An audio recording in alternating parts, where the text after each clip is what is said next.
What's going on, Las Vegas? Welcome to Levels. I'm Jeremy Long, joined with Sportsnista as always, having fun. CC, it's weird here in Vegas after like 800 straight days of 100-degree weather. It's Oh, finally wow. feeling a little bit like fall. The city's Yeah. happy. People are driving like maniacs. Yeah. Someone jumped off the strat. I mean, all kinds of fun things are Oh, happening here in the snaps. I city. didn't hear that. Yeah, Oof. there you go. It's that time of the year. So, what's going on? Oh, good. I'm just looking at like my setup here. I got some water with a crazy straw. I don't know the last time you drank out of a crazy straw. It takes a little practice. There's a delay. You get older, your reflexes aren't as quick anymore. Like, where the hell the So, water at? It takes a minute. where's the And water? a big ass bottle of hot sauce. Actually, we're going to ask our guest about it. Being a good old boy from Louisiana, he should know a little bit about some hot sauce. Yeah. He should know everything all about it. He's already shaking his head. Yes. So we have a really fun treat for you guys. The sport that's really just kind of taken over the U.S. It's grown by leaps and bounds over the last couple of years. You've seen it. It's being headlined now by names people are familiar with coming over from boxing and MMA and things like that. And that's bare knuckle fighting. And it is not for the faint of heart. And we have one of the fastest rising stars in that organization and across the whole bare knuckle community. And that is one Quentin, the hero, Henry. And I'm not going to waste any more time here. We got to bring him right in. He's looking fierce. He's got the beard, he's got the hair, and he's got his friends and family around him. Look at the flex, the Yeah. pose. There he is. Yeah, that's my son. He's Mama's on her way home. Oh, Mama's finishing up yoga. So I'm home. You want to say oh, hey? Come here. They gotta see you. Come here. Say hey. Hey. This is this is Thomas Hawkins Henry, Dad, aka I can't beat that level. bro. I'll He help can't you. he can't oh he can't no. beat the level, Dad. Tell There him are what game we're priorities. playing. Lego Marvels. Lego Oh, Marbles I is what we're gonna love play. Lego So marbles. he's 4, man. He's figuring it out better than I am. But Love we for. got this. All right. Give me a kiss. Mom will be home in a second. I love for. Yeah. Thomas Hawkins Henry, aka Tomahawk. So Oh, Oh, perfect. yeah, Tomahawk. that's my middle child, my oldest boy. Um, he's a character, bro. He's I a love it. character. It does, that really is, that's right around the best age. Mine are older now and just, tape the windows. It's a hurricane. But that's the best Yeah, age, man. Because like you are the coolest yeah. I got a person they 10-year know. old girl, and she's getting pretty cool. And well, I'm a cage fighter and a bare knuckle boxer, so I'm still pretty cool to my daughter. This is Uh, true. Yeah, that's yeah. that's kind of working in You my have a favor. special set of All the skills kids at for her. school. Right, yeah. All the kids at school, they think I'm famous or something. So that's pretty cool. But yeah, my daughter's 10, and then I have a 2-year-old little boy, Mason. He's 2.5. He's a chunk, man. He's my Mm. mini me. He's just like me, but boy's gonna be hell. As long as you know this He already. already is.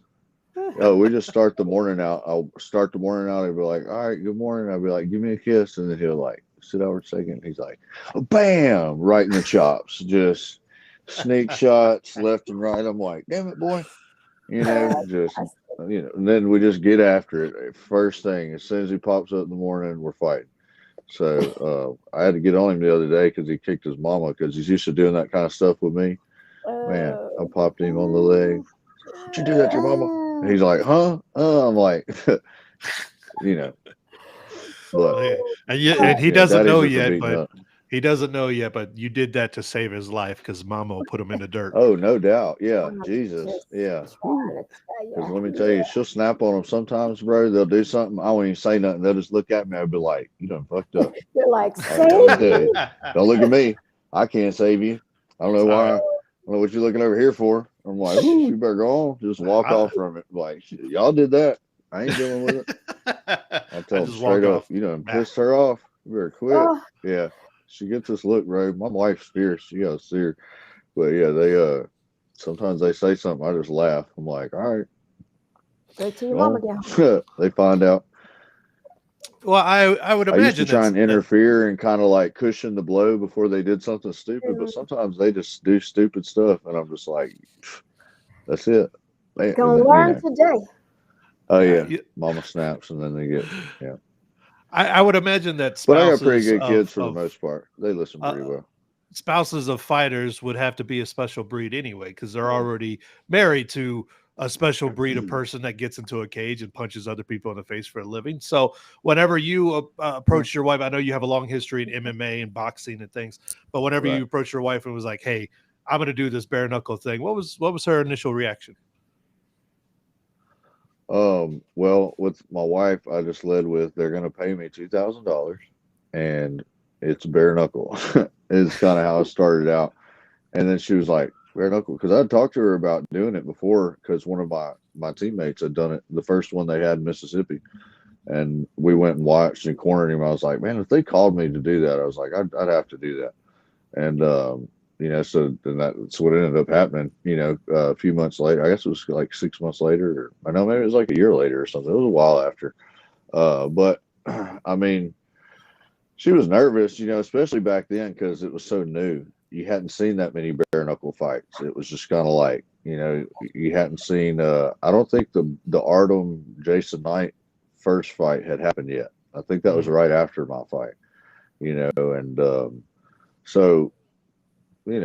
She was nervous, but I mean, she knows I train hard and all. She ain't tripping that bad. She realizes that, in bare knuckle, there's less, since the hands aren't wrapped, there is less, brain damage per se.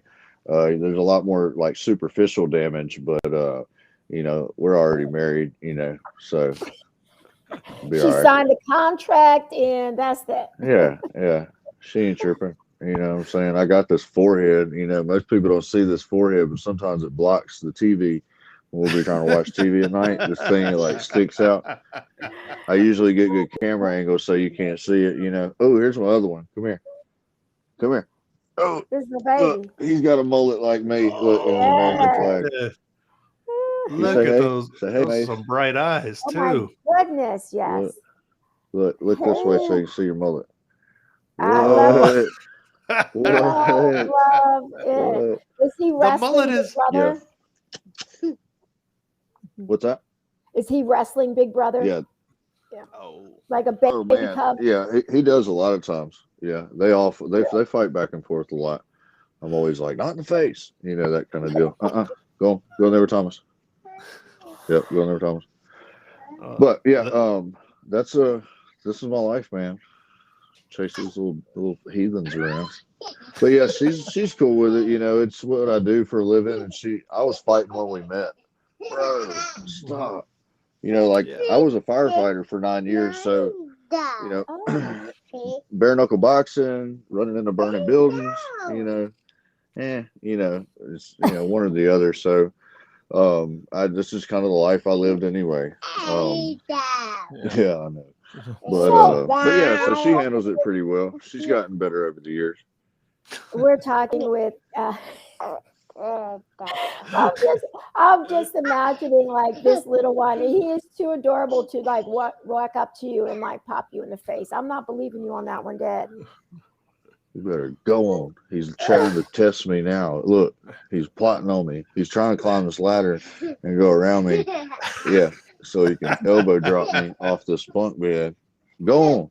Yeah. We are talking with Quentin Henry, currently with Bare Knuckle Fighting Championship. I want to go back a little bit because BKFC has been around since 2018, and it's only been 17 events. Why BKFC for you? They called me first. Is kind of where it went. Go find your mama. Go. So then I did that, and then. Look, I gave him the mine, so he's going to leave. He's like, all right, he's for real now. So, man, they called me up back in August, and, that was before there were really any other, bare knuckle organizations. It was like August of 2019. They literally called me like on a 3 or 4 week notice. I took the fight and went in there and did it, not expecting it to be a career, not expecting anything out of it. It was just a way to go make some money, and it sounded fun. And then, here we are now. The sport kind of took off. I was able to kind of get in on the beginning of it. That first fight that I had was the first time they had the free fights on YouTube. So there were a lot of viewers for that first free fight that they had that wasn't pay-per-view. So I think that show hit like 1.1 million views or something. So I think that's just kind of where I started and where it ended up being. And since then, they're the only ones that really were putting fights on during the corona. So that's where we're at. I like the organization. I like the people that I seem to hang out with and see there. I like the mentality between a lot of the fighters that are in there. It's a lot of it's business. There's some drama, and they're starting to become a little bit more, but for the most part, 98% of us get along pretty well, and we hang out afterwards, and we hang out at the hotel. Even people from different fight camps and stuff. So it just seems to be more pure at the moment anyway. Because like Josh Burns is a guy that everybody knows, but he was my opponent's training partner, always was, that type of deal. And but me and him we talked before this fight, knowing that me and Jason were probably going to fight, and then we'll talk afterwards, and we're nice to each other anyway. So it just in MMA that doesn't happen. In MMA, especially where I'm from, it's very cliquey. It's like, oh, you beat somebody from my gym.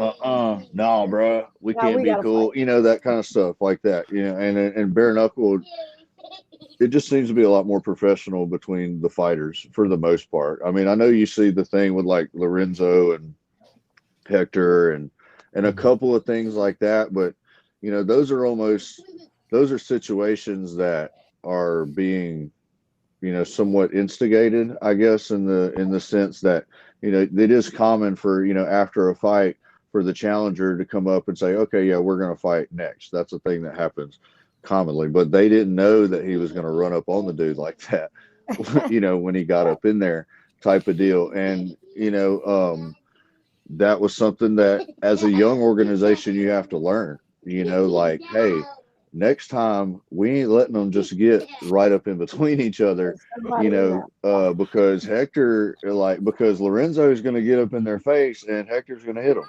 And, typically, like I'm one of those guys if they would have told me to go in there, I would have been very reluctant to do it because I hate that. I hate feeling like I'm taking somebody's shine, like after their victory, you know what I mean? Like it's about them, let them complete that and we'll build the fight up afterwards, So, right. So then, but if I were to go in there, I would do it in a much more respectful way. I would have waited until he got done doing his little thing and, wait for somebody to say, okay, well, we got your challenger up here next, blah, blah, blah. Let's get a face off for the poster, something like that. I assume that's how it's probably supposed to go. If there's a professional way to do it, I feel like that's how I would like it to be done if it was going to happen to me, but yeah.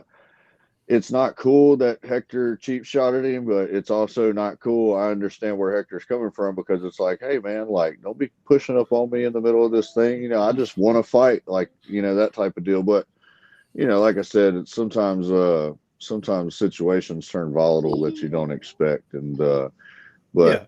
We'll see where that goes.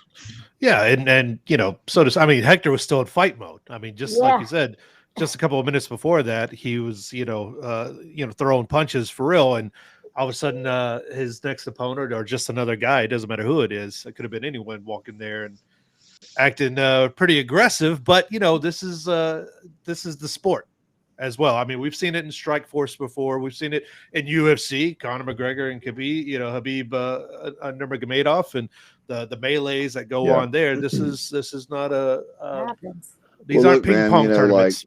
Like Hector's from Cuba. Yeah. That's not America where you're worried about the cops arresting you. If you walk up on somebody like that up in Cuba, you're probably going to get stomped up. You know what I mean? Like they're going to throw down on you. And,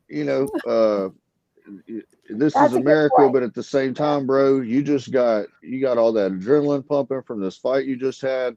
And now this dude, all of a sudden, who's fresh, is all aggressive, is all up on you. Sometimes you're just going to react. But I promise you, you don't walk up on people like that in Cuba. I bet you get stabbed.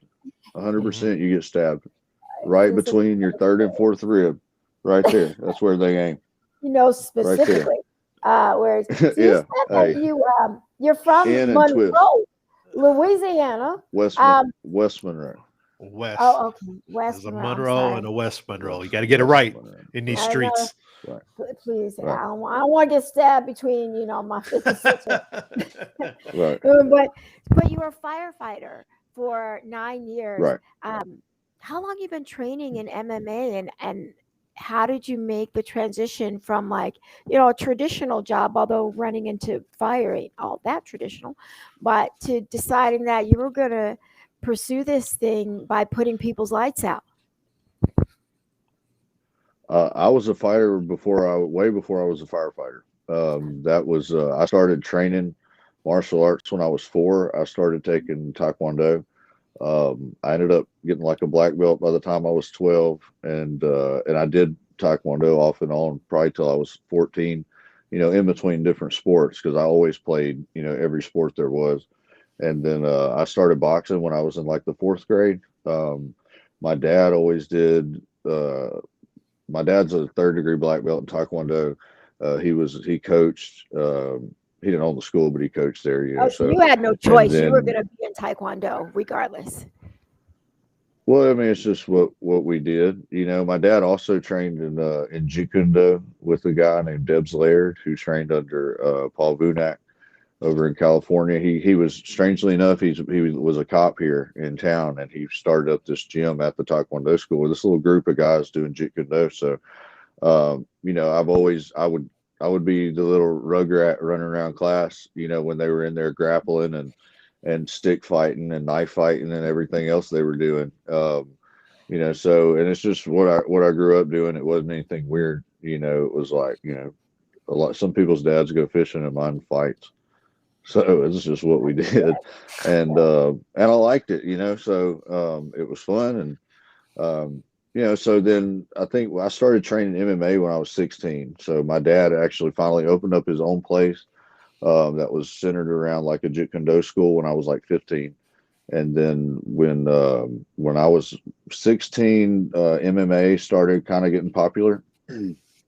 And we've been training Jeet Kune Do for about, a year or so. And then when MMA started getting popular, this guy that was training with us was like, he's actually my professor now, Clayton Spillers.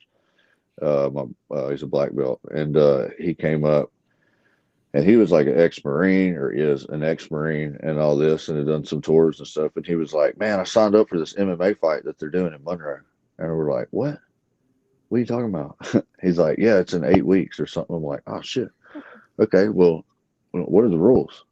And, I was 17 at the time, because I wasn't old enough to fight yet. And he was like, went over the rules and stuff. I'm like, all right, well, we got to start fighting with rules then, because most of the fighting that we did was about winning, so like it wasn't about, we would drill to use eye pokes, or we would drill to use groin shots, stuff like that. That's in Jeet Kune Do.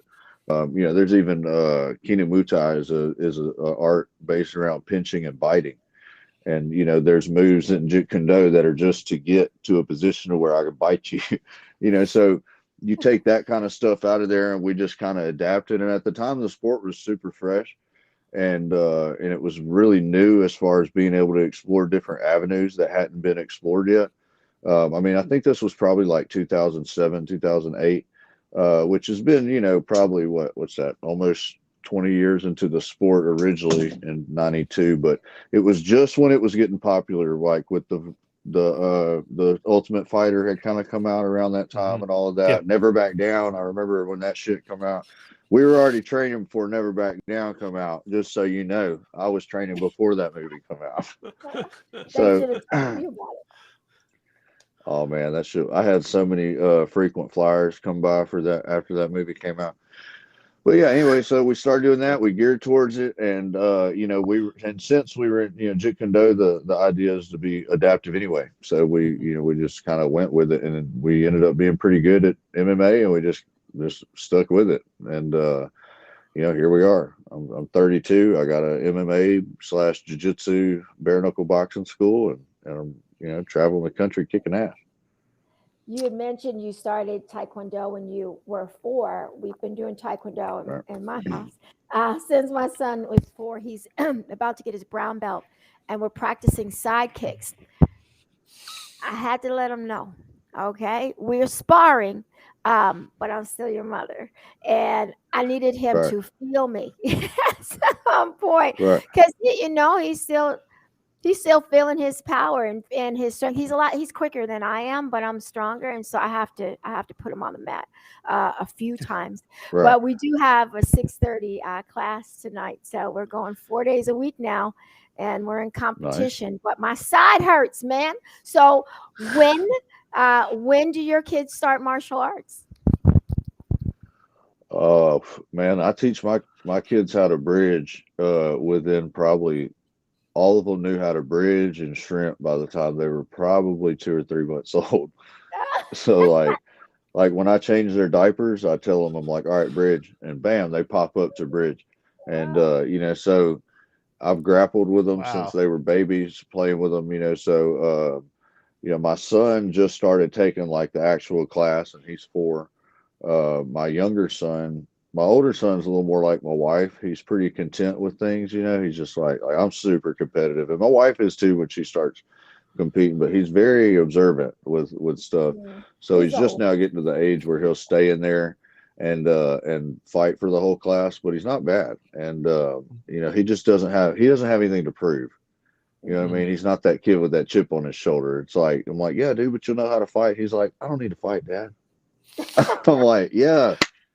Yes, Wow. you do, son. You need to know how to fight. And he's like, but I don't want to fight. I'm like, I don't want to fight either. It's not the point. It's not the point. I don't want you to fight. I just want you to know how to fight. Right. I have You that learn argument how with him. You know what I mean? Like my other son is more like, hey, don't bite him when you're grappling. Like he wants to murder, smash, kill everything. So my 2-year-old now is seeing my 4-year-old out there on the mat. So he's like, oh, I'm supposed to do this shit too. So I got a video of both of them out there. So like he's trying to do the warm up with them and stuff like that. So he'll probably be a little sooner than my older one was. But yeah, I mean, we grapple every day. So I mean, I guess you could say they've been training for quite some time. I put a lot of baby triangles in here. That's what I call them. Like baby triangle. Kind of Tap like them you, out. Jeremy. Yeah, triangle Baby to armbar triangles. transition. That's perfect for babies, bro. It's perfect. Perfect for baby squeezes. Feel sorry for those kindergarten teachers. They go catch one day. No, the teachers don't have no problems out of them because Daddy puts some baby triangles on them at the house. They know what's going to happen. They don't act up. Now, right before we kicked off the show, we were chatting a little bit about hot sauce. We were kind of talking a little bit about good food and things like that. Being from West Monroe, Are you of course, from there's Louisiana? I'm from actually Louisiana? I'm actually from Beaumont, Texas. So right at the Are you Louisiana from border. Louisiana? No. Oh, y'all don't know shit about Louisiana. About good food. Where's our? Oh, y'all brought me on as an expert about good food. Okay, I got Yes, you. yes. Yeah. I mean, I'm from New York, so I don't know shit about hot sauce. I just consume it. Man, come on. Come on now. I tell you, The- hot sauce. You say Tabasco. What you say Tabasco? You just Well, have you walk on out. tried Dustin Poirier's hot sauce? I have. It is pretty good if you haven't tried it. It's pretty good. And I like I was raised on Louisiana, so that's kind of the one from around here, obviously. But Dustin's is pretty good. You got to order it though. It's not available in any of the stores here yet, that I don't think. But I'm sure No, once it is, it'll take off. But I ordered a couple bottles when it came out, so it's pretty good stuff. I just talked to him about it, and he said, I was like, can you make a bigger bottle? Because they're small. He's like, you got to order Right. 2 or 3 at a time. And he's like, I need to produce them in gallons, but he's making a hotter one. I was like, nah, Right. you're talking. I'm okay with that. Man, let me tell you, they got stuff down in Lafayette where he's from. So like I'm from North Louisiana. So he's from He's from, I believe he's actually from Karen Crow. I might be wrong about that, but that's right out. He's his gym and stuff is based out of Lafayette. That's where he fights out of. And Right. like, so you've got Cajuns, right? And Cajuns are like down south. And then northern people, northern, Louisiana is a little more country, but we Uh-huh. still make good food. And Uh-huh. we're just kind of more of a mix of everything. But down there, man, they got some shit so hot it should be illegal. Like I don't know what it is. They drink beer their whole life. Cajuns do, like from birth. They put it in their baby bottles and shit. And Yeah. like, I guess it's maybe that their tongues numb from all the Bud Light or whatever. But it's like they make some damn hot food. You gotta watch out with them Cajuns. When a Cajun tells you that shit's hot, watch Stay out. away. Watch Stay out. Hey, and away. don't let them make your drinks either. I don't know what they do. I don't know if they're doing some type of voodoo spell on that shit. You won't. You'll hate the rest of your weekend. Do not let a Cajun make your drinks. Oh yeah. Fun to party with, but be careful. Be Cajun and careful. Kunis and all that around there. Yeah, Yeah, they're the made that coolest mistake. people to hang out with and to party with and to go Yeah. fishing with or do whatever. But be careful because you cannot keep up with them. So You can't. It's the just, weather's yeah, turned colder. So now it's right. officially getting into gumbo season, man. Do you make a Oh mean yeah, gumbo? definitely. I do make a mean gumbo. I was kind of like a firehouse chef when I was at the station. That was kind of, you don't have a lot to do up there, so that was kind of what I did all day was go to the store, figure out where I was going to cook, spend my time making my roux, just all of it, make it from scratch. So what's the? I know you've probably had it all over the state and probably all over the place, and then uh, some imitation gumbo as well. What's some of the weirdest stuff that people like to put in their gumbo that don't belong in gumbo? Man, tomatoes doesn't belong in gumbo. That's weird. That's at the top I of my don't. list. I really don't venture out too much. On trying it because I've learned my lesson about it being wrong. Like, okay, so I go to Seattle, right? This is a true story. I went to Seattle to go train with Ivan Salaberry after that MTV Cage show came out. Hmm. So I was on that show. I was on the first episode of that show and knocked Yeah. out Daniel Payne. So we anyway, ended up getting in contact with him with this guy who was trying to be my manager at the time. Was like, yeah, man, I'm gonna take you to this restaurant, blah blah blah. So I'm like, okay, cool. So he takes me to this New Orleans restaurant in Seattle. I'm like, oh, okay, cool. I can get some new. It was the worst Cajun food They don't I'd even ever had. sound right, actually. It was so bad. It was so bad. He was like, oh man, yeah, they got the best food. The chef was from New Orleans. I'm like, no, he wasn't. No, he wasn't. He might have been to New Orleans before, Yeah. but he wasn't from New Orleans. Yeah. Not cooking like that. So there is a decent place in Woodstock. No, not Woodstock. West Cobb, Georgia, where I go train in Atlanta. It's north of Atlanta where my professor's gym is. Warrior Brazilian Jiu Jitsu, and it's called Henry's. Weird enough, right? It's right next door to the jiu-jitsu school, but it's a New Orleans style type of restaurant, and theirs is actually pretty good. They got some pretty good food. That dude is from Louisiana, I can tell. Well, don't come out here to Vegas looking for some because it's all lies. It's all lies out Yeah, there. I haven't. yeah, it is. Well, looking at your last victory over Jason Fish in your last fight and everything, you were actually kind of you were featured. I believe it wasn't today; it was Right. yesterday. I believe maybe talking about the evolution of the sport in just a short amount of time. Talking about they're actually calling you a boxing tactician, man. Giving you some props, throwing hands out there against Jason Fish, kind of breaking down your fight. How I guess in your amount of time being in that sport, how has the striking evolved from the brawling to guys getting more technical with their hands for that sport? Man, I know that with me, it's not something that I just learned. It's just something I've finally been able to do on the cage, in the ring. Right. I've always fought like that. Like at the gym when I'm training, when I go spar, I mean that's nothing new to me at all. And in my opinion, I felt like that looked sloppy compared to how I am a lot of times. Looking back on the video with a couple things that I did, but I think it was because I was trying to fight, rushing myself type of deal or whatever. But yeah, I mean it is important, and you're starting to see that. And like with the Lieben fight, for example, the plan was to fight Lieben like that, Oh. not like I did, Yeah. and you see how So that what turned out, happened? because when right, oh man, I just got too crunk. Sometimes the tiger gets out the cage. You know what I'm saying? Uh, It just yeah, it was is your one coach thing on cussing top of you out when another. they recognize that's happening? That you get in the corner freaking out when they see that you are deviating from the plan. Could y'all hear him? Or are Are you you getting? asking me if he does? Yeah, I'm asking you. Are you getting cussed out Oh yeah, as he it's does. happening? Well, he's cussing, but I don't hear it. Yeah, I don't hear it. Yeah, uh, he was mad, pissed shit. Yeah, let me tell you, he was super pissed. Both of them were pissed. But oh yeah, they get mad. But at that point, there's no coming back. You know what I mean? But and that's what he said. That was one of the things he was mad about. He's like, "Fuck." He's like, "He's gone now," and that, that was kind of just you know. But that was just one of those things that I needed to, like in the Bubba fight. Like if you watch the Bubba fight, I started out that way, mhm. and then as soon as I slowed down, what happened? Jab, jab, fight was over. Yep. In the Jason Fan fight, I started out that way. I started out in that groove, and then all of a sudden you got jab, one to the body, two to the top. When I slip his one, and then he shoots in, check drop, done. 25 seconds.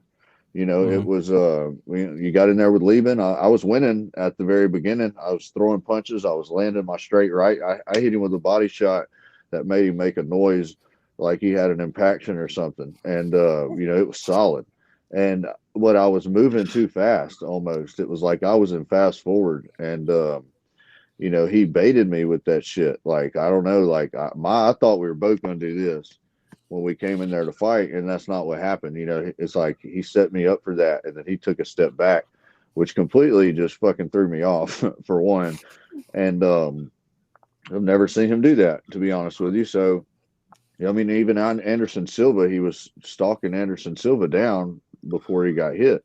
Right. But so whether I was just pressuring him like that, or he was game planning me there, but I felt like I was too much for him. I felt like I was too good to get hurt by him, and then I just threw all that out the window, especially after the eye shot, and got up, was like, "Fuck it, man, let's go. I'm about to just wreck this dude." And it didn't turn out that way, but I think in hindsight, it was better for me at the time. With your striking skills as strong as they are, do you have any interest in doing any of these crossover MMA fighter, boxing, another type of celebrity? What, like celebrity boxing? Are you Yes. asking me if I Well, would no, do I'm saying, celebrity boxing? or do you have Hell any interest in yeah. beating up a YouTuber? Well, I would totally do that. I would totally do that. That would be so much fun. Um, yeah, absolutely. I love to fight, like especially that, like boxing with boxing gloves on. I mean, I would totally be down for that. No one would want to fight me though. That's what I was There ain't just no about to YouTuber say. that's gonna fight me. Jeremy, he just said, I love to fight. Don't fight somebody who says that. Okay. If you're a YouTuber, Right, yeah. stay Yeah. away from somebody who Yeah. said, yeah, I love to fight. Don't do that.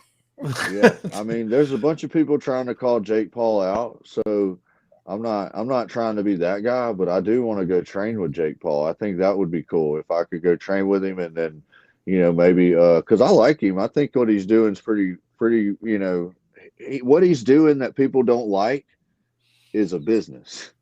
You know what I mean? He does a lot of Right. things that are good, but people don't hear about him, or that's not something that he's pushing. It's that heel that he plays that character, and he knows how to do it, and he knows how to do that over and over to make this money. But at the same time, he's sitting there trying to talk about how fighters need to get paid more, blah blah blah. So at least he seems to be in the right place with it. But I think it is kind of cool that he is committing to boxing like he's doing. And people are like, "Oh, he's a YouTuber. He can't do that." I'm like, man, if you got enough money, you can train all day. You can make vast improvement, especially if you're already an athlete, and stuff like that. So shit, everybody's hating on that dude. I'm trying to go train with him. What are you talking about? I'll take some notes. I'll show him how to throw a jab. If he wants to do something, like I'm more of like on that other side, like let's just see how far this dude can do with it. Like at first I was talking shit on him just like everybody else, and then I was like, okay, he's gonna fight Ben Askren, and then Ben Askren come out there. I don't even talk about this shit. And then, and then, feel though, like kind of in the MMA fraternity, did you feel a little embarrassed for him? Like, did you I was think it was gonna get disgusted. out I like was that? absolutely disgusted. And this is what's messed up, bro. People in my first Bubba Marlboro fight, y'all go read the comments, and they said, "Oh, he looks like a jacked Ben Askren." When Ben Askren, because my hair was like that, and I was on the fire department, so I had no beard. And man, I was like, "What the fuck?" And so then I was like, "All right, Tyrone Woodley's gonna do something," And then before the fight, my dad was like, "Let me tell you, Quentin. Let me tell you, I've been looking at this, and I think he's got a chance. I think he's got a chance. He can stay in the end." I was like, "Dad, there's no fucking way." I'm like, "There's no fucking way." I'm like, "It's Tyrone Woodley. He's gonna murder him." And then fucking did it. Like, and I get it. Like, people say it's rigged, or there's one time where he had him rocked. But the fact that a YouTuber took a former world champion the distance, Yeah. you either at this point you either got to be like, all right, they're all in on it, Yeah. or maybe he's all right. Maybe he's got some potential here. You know what I mean? It's like Right. he's getting to Right. train with the world. Some of the world. He's got the money. If he wants a world trainer to come in here, he's like, "Hey, Ryan Garcia, what's up?" Like they come in there, they go train, they do all that. He puts them up. Like I Right. would be. I don't. There's no telling where my skill level would be if I had that those options to me. I'm making do with.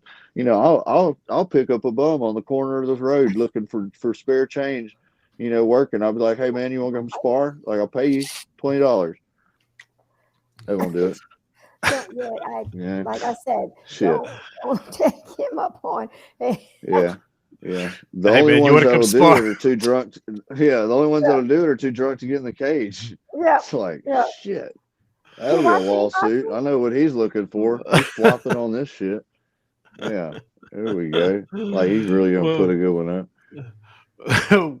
well, with the recent success and the long term success that guys like Dustin Poirier and guys like that have had, Daniel Cormier and these guys, have you really seen the evolution of Louisiana fighters finally getting on the map at a higher level, at a national and kind of international level? The guys that you hang around Man, with, train with, and things like that. no, not necessarily the guys I train, not where I train or where I train Or the around. circles that you may run You in, though. see, yeah. he's Well, talking you about know how beating it people goes. up Like, off the street. So no, well, That's true. I'm from Northeast Louisiana, but there's like, like if there was a time coming through, like Tim Crater's gym, Yeah. there's always a lot of that who type of deal. Not that he doesn't have good fighters, but he's a fight feeder gym, to the UFC. And Yeah. now that Dustin Poirier's done what he did, Daniel Cormier came from out, he's from San Jose or whatever, but originally from Lafayette. But man, it's what I noticed a lot of it is that, especially with the biggest difference I noticed is that in a lot of the fighters, they feel, and I'm even one of them too. It's like, shit, man, I can do this too. There's somebody from Louisiana. You got, Tony Kelly and Andrea Lee. Those people, those two are like, we came up together fighting. Like we for real. Right. Me and Tony probably started fighting the exact same time, and Angela started fighting right after I'd went pro. And she was one of those like coming up, not Andrea, that was always kind of a savage. And we had that TV show, and then Tony. I love Tony to death. Tony and Andrew are just awesome, and that's super cool. To see them over there doing it. And Dustin's a super nice guy too. We haven't got to hang out a lot, but yeah, we've seen each other at events and say things. I'm always pulling for him. Louisiana proud. So but man, it's just cool. It kind of lets them know. Like Dustin was. He was the first interim champ, but I plan on him being the first UFC champion for Louisiana soon. I'd like, for Andrea to be the first women's champion, in the UFC. And then we rock, Tony go in there and find him a belt. I know he can do it if the dude can stay healthy, and I want to be the first bare knuckle champion from Louisiana. And I think, we can run the triple horn on them. And, people down here are different, man. We're raised different. We're a little bit off. We're like people from Texas, but we're half as smart. So think how dangerous that shit is. Yeah. Okay. right? Right? Hey, Listen, Yeah. hey, I didn't say There's it, and part of I'm me not that wants to going to. agree, and there's part of me that's very scared of you. So I'm not going to right, I'm agree not with that. going to disagree. You know what he said is what he said. yeah, But so right. your journey to become champion continues when? I don't know, man. I have no idea. Like I said, I'm trying to fight crackheads on the corner. You think I got a contract signed? I'm trying to figure out whatever I can get. Attention, You know, we, crackhead. yeah, I have no idea what is going on. I know that they told me we got something coming up. We'll let you know, that kind of stuff. And I was like, all right, you know, but that was like 2 or 3 days after the fight. And then I tried to hit them up again. And I don't know. I don't know if like the division is held up because of the Hector Lombard thing. I know I'm number 2. Lorenzo's number 1. Hector is the champion, obviously. And I think Lorenzo really, really, really wants to fight Hector, which I understand. But Hector doesn't want to fight Lorenzo for some reason, it seems. I don't know if it's like, I don't know why. I don't Your know if he's like respect, mad at baby. him, so he's trying to hold out, or like maybe Hector's got some stuff going on. You know, he's a busy dude. I don't know. He's never been that frequent of a fighter since he's been in BKFC anyway. So Mhm. maybe they're waiting for those two to figure out when they're going to fight to decide what they're going to do with me. Well, But who would you man, I want don't to fight know. then? If they say, you know, what are the matchups that are available that you'd want next? Man, that's the thing. Like they haven't even said anything to me. But I would like, I would obviously like to fight for the belt if I can't fight Hector, and if Hector's suspended or something's going on or he doesn't want to fight, I'd love to fight Lorenzo because that's the only fight that moves me up. You know, that's the one. But if I fight Lorenzo, I'd like to fight Lorenzo for the belt. If Hector's not going to step up and take his spot, you know, um, Right. like I said, I don't know. I don't know what Hector's got going on. I don't know if he's super busy partying or whatever, but I know that I've seen videos, I think, of him in Cuba or some shit where people are protesting maybe. Maybe he's down there saving the world. I don't know, which I was very admirable for him. I know he's from Cuba and they got a lot of crazy stuff going on right there, and those people need help, you know. So if I don't know. That's what I'm saying. I don't know if it's something going on with him and that's why we're waiting on him, or you know, I would like to I just want to keep fighting and making money, man. You know, that's what I want to do. Right. I want to stay busy, I want to feed my kids, I want to keep my gym open, and I want to keep living the life that I'm currently living. There you go, man. Well, Quentin, we want to thank you so much for your time, man. We appreciate it. You're a hilarious guy, and Thank you. it's very cool to see you come up through because I was around that area again. You know, saw you as an amateur fighter and things like that. So it's really cool to see you come up and go through Legacy, and you and Andrea and Tony Kelly and Matt Schnell and all those guys. Nice. So very cool to see that. Very excited to Well, see what's started next for at the you. bottom, now we're here. What? Yeah. Started at the bottom, now my whole team here. What? Tell them. All I saw was that Y'all know. forehead taking up the camera. So, Yeah. Hey, bro, what? Look at it stick out. gee, look. Oh, Oh, my dad it's has kind of it too. crazy. I tell It's my seeing the wife picture it's the behind sign of you an of alpha. yourself. When you Oh turn yeah, to the you can side, see you it got bad on there. that. You go. Yeah, man. What? Hey, that's That's like a more than a ram. You know, forehead, the baby. baddest ram has the biggest forehead. That's That's what it a is. it's a $10 Uber ride from your Yeah. eyebrows to your hairline there. So that's crazy. Oh man. Well, it's not so much like here as it is here. Like it just protrudes a Oh, little bit. You know, I got a very Yeah, strong brow. it's very Yeah. Cro-Magnon, but it's It's a strong, strong brow. I uh, read it's the sign of an alpha, you typically, need it in our species. in the right profession. Yeah. you're the Yeah. right Steve Irwin person said that one time. with that big R.I.P. head. All right, man. Steve Irwin. Yeah, rest of hashtag rest. Yeah. Thank you so much for your time, man. Wonderful to see your kids. They're you go ahead and give the youngest one a nickname. He's going to be the lady killer, those blue eyes and That's everything. Mason. So yeah, Mason. Mason, He's man. Mason, I the think lady we're gonna end killer. up just calling him Brick. Just brick, Brick. just Come here, brick. Brick. Shit. Yeah. Yeah, my dad was a brick mason, so that's where we got the name for. But Ah, yeah, hey Oh, Brick, all right. Chunk. There you go. Yeah, There a you little go. Mason man. That's hilarious. All right. It's great talking to you, man. Great talking to you. really, All Can't wait right, to chat guys. with you again Appreciate it. down the road, man. Take care. Tell the Hey, family we said anytime, what's just let up. me know. I'll come on anytime. I appreciate it. Thanks really for All right, having me. man. thank you. See you later, brother. Bye, guys. There you go. Quentin Hero Henry. What a guy. What a What? guy. What a character. Really cool, level, grounded guy who just happened to like beating the shit out of people. What, most, Crackheads, beating the shit out of crackheads. yeah, pick up some crackheads to beat the crap out of. The crazy thing is, you see more the beginning of sports or things like that because we talked to Britton Hart a few months ago after her victory over Paige Van Zandt, Mhm. and she didn't say the exact same thing about crackheads, but she said trying to find sparring partners, willing to do and train like she trains for the sport that she trains in was harder than when you're looking for MMA sparring and things like Yeah. that. So but as the sport grows and now it's more national, they got three upcoming events. New York, Wichita, and Montana. Yeah, Montana's next. Montana, Wichita, and then New York City, which is fun. So Where's they're that getting New this York City national fight? exposure. Is that Hulu? When No, or where is where? it? I'm just curious. Let me see. Let me see. Let's see. Ba, ba, ba, ba, ba. It is. Okay, never mind. It's not New York City. It's Seneca.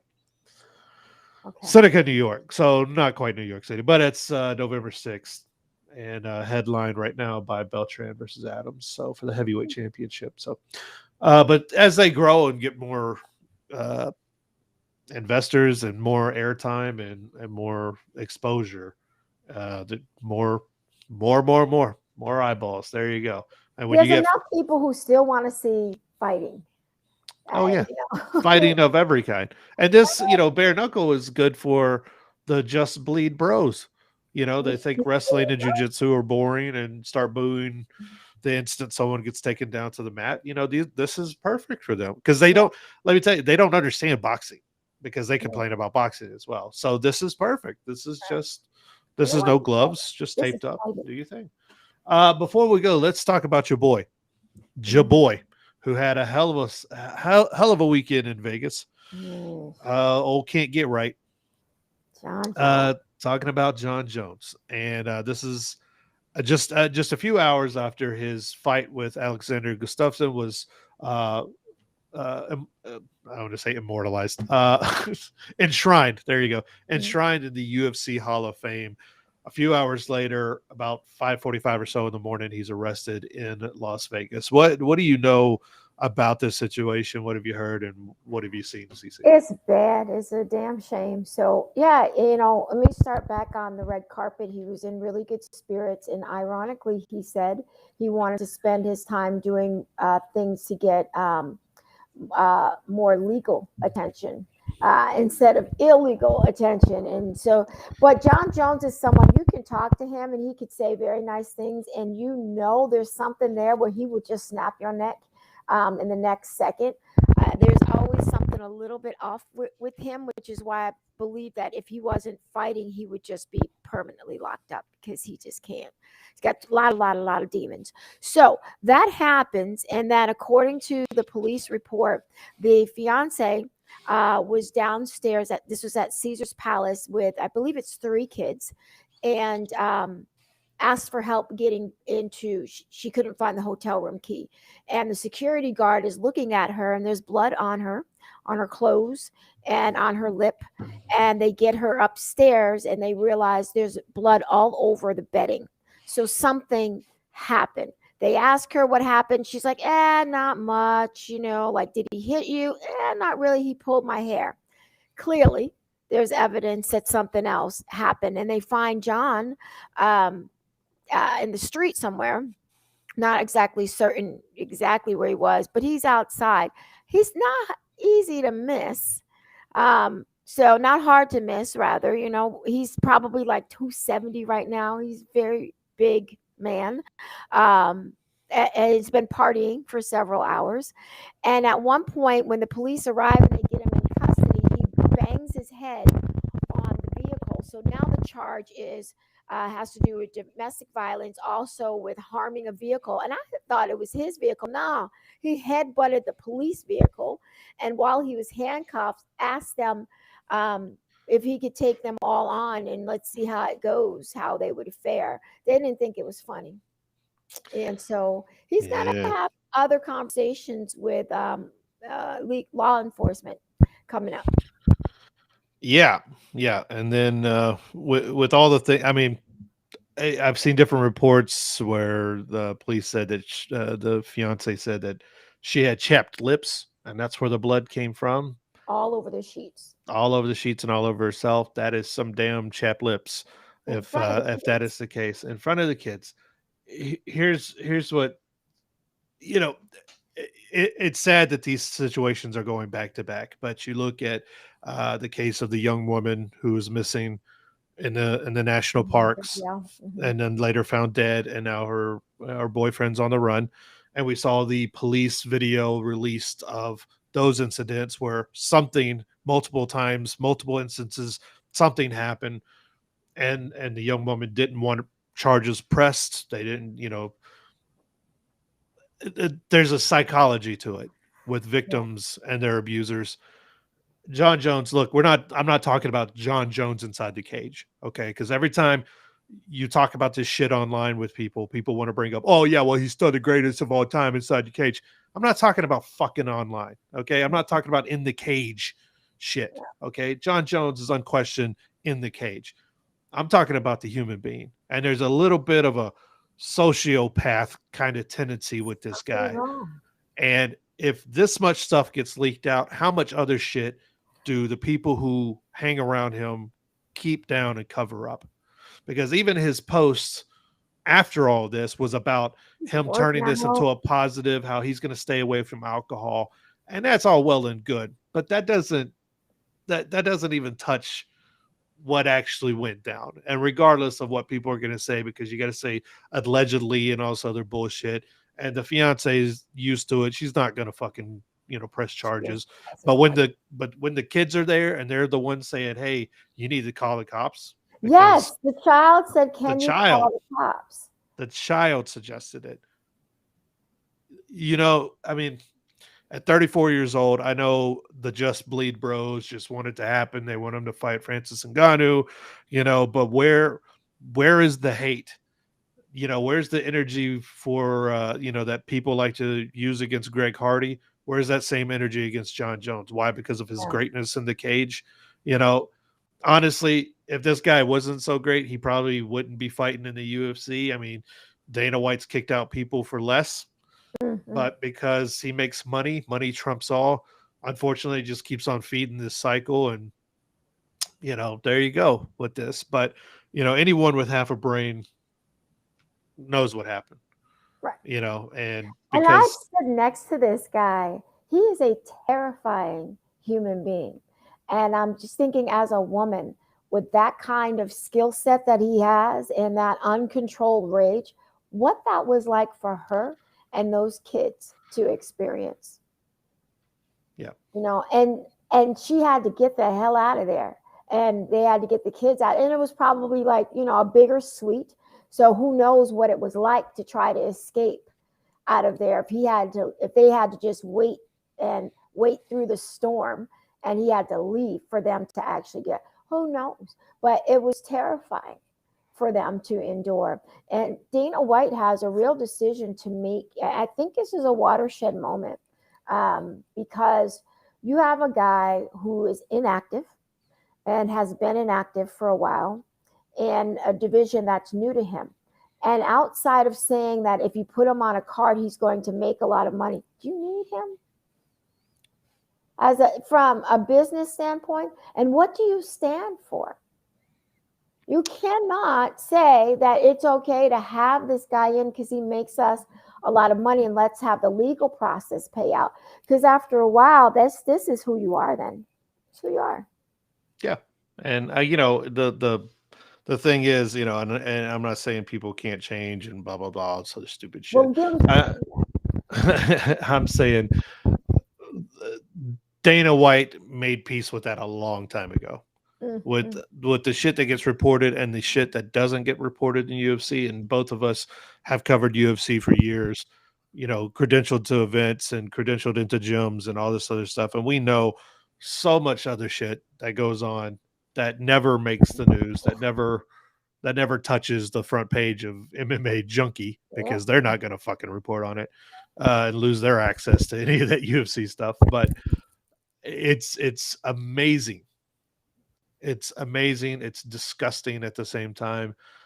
And you keep hoping that some of these people up top would be like, human beings, but they're not. Instead of just letting the law, letting the legal process, if he gets locked up, he gets locked up. We don't have to deal with it. You gotta deal with it. Dana would never come out. Would never. Like, we would hear it probably second and third hand. Like, John Jones just doesn't have a fight booked. Oh yeah. Yeah, they would keep him under contract and offer him fights every once in a while to make sure the legalities are taken care of for their contracts and stuff like that. But you're going to let John Jones anywhere in his prime go to where Bellator? He ain't going to do that. He'd rather Nick Diaz him, put him on the bench for 5 years, than let him leave at 39 and 40 years old rather than give him up any kind of potential at this stage. It's just, where there's smoke, there's fire. And I know MMA fans are a simple breed. They don't want to hear that kind of stuff. They don't want to, it's not a nice game and everything. We're not talking about the games. No. Like, a fighter punches another fighter, who gives a shit? They're all fighters. That's what they do. It's this other stuff. I mean, you can't be snatching up women in front of children. He's kicked out and banned and blackballed MMA reporters for asking questions. Helwani. Helwani. I mean, he regularly attacks Helwani. Is Helwani a tool? Yeah, a little bit. But I mean, he just regularly attacks the guy, But his money makers doing the shit that they do, but they'll grow from it.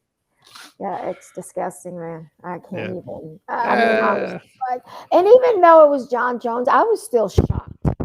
When I saw the news come out, are you kidding me? Yeah. I mean, at 6 o'clock in the morning, he didn't even come back in. Like, he was out all night, and that's not good.